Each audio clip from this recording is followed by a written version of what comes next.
महाराष्ट्र केसरी स्पर्धेला गालबोट लागलं आणि या संपूर्ण स्पर्धेच्या पार्श्वभूमीवरती हिंद केसरी पैलवान दीनानाथ सिंग यांनी सुद्धा नाराजी व्यक्त केली आहे। शिवाय घडलेली घटना अतिशय निंदनीय असल्याचं सुद्धा ते म्हटलेत। रागाच्या भरामध्ये जे कृत्य झालं ते चुकीचं आहे आणि त्यामुळे राक्षरी माफी मागितली पाहिजे आणि त्या पंचांनी सुद्धा माफी मागावी असं सुद्धा वक्तव्य दीनानाथ सिंग यांनी केलंय।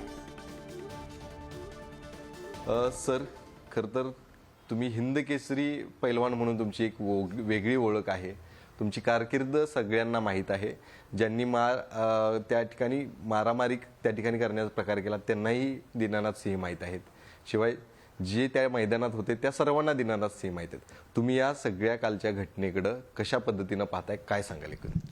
देखिए, कुस्ती ज्यावेळी घडत असते, कुस्ती ज्यावेळी होत असते आणि कुस्तीला एक मान आणि मर्यादा आहे। जसा कुस्ती परंपरेला मर्यादा तसं पंचांना सुद्धा एक मर्यादा आहे।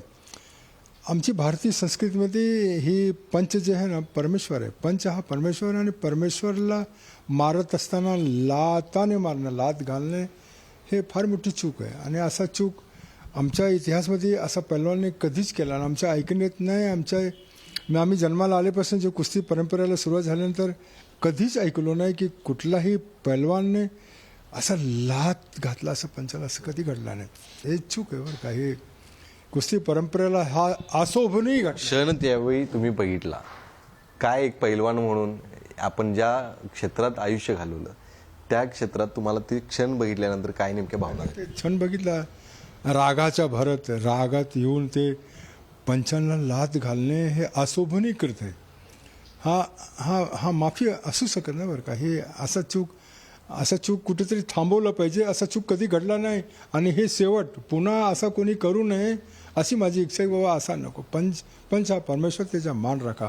तुम्हाला असं वाटते की माझ्यावर अन्याय झाला ते लाल असं फित टाका आणि कुस्ती ते थांबवा। रील्स बघा, पुन्हा फिरून इकडे तिकडे समाज बघते, पंच बघते, चूक आहे नवीन काय असेल ते तसं ते निस्तारता येते। काल त्यांनी राग अनावरण झाला असं म्हणतायत, आपल्या अन्याय झाला असं सांगतायत। एकीकडे अन्याय झाला ही गोष्ट वेगळी आहे, मात्र अहिंसेला तिकडं कुणीही थारा आजपर्यंत दिलेली नाही आणि ते योग्य नाहीच आहे। मात्र ज्या पद्धतीने हा सगळा अन्याय आपल्यावरती झाला असं सांगतायत, तुम्ही या सगळ्या कुस्तीकडे कशा पद्धतीने बघताय? कारण अन्याय खरंच त्या ठिकाणी झाला असं दिसते का व्हिज्युअल्सवरती कशा पद्धतीने?